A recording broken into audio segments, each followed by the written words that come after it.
નમસ્કાર મિત્રો, સ્વાગત છે ફરીવાર મારી ગુજરાતી ન્યૂઝ યુટ્યુબ ચેનલમાં।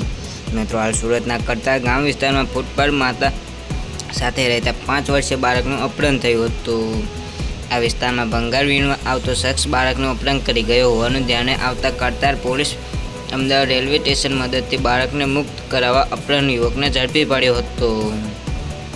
મિત્રો, આ ભંગારવાળા ભાઈએ આવું કર્યું હતું। મળતી માહિતી મુજબ ઉત્તર પ્રદેશના વતની 30 વર્ષીય વિધવા મહિલા તેની 6 વર્ષની પુત્રી અને 5 વર્ષના પુત્ર સાથે થોડાક મહિના જ પહેલાં સુરત રહેવા આવી હતી અને મજૂરી કામ પર પેટ્યું રહેતી હતી। મિત્રો, આ મહિલા કરતા ગામ લલિત ચોકડી પાસે ફૂટપાથ પર રહેતી હતી। બંને બાળકોને ભણાવતી હતી અને 7મી બપોરે તેનો 5 વર્ષીય બાળક ગુમ થઈ ગયો હતો। મોડે સુધી બાળકની શોધખોળ કરવા છતાં નહીં મળતા કરતા પોલીસને જાણ કરાઈ હતી।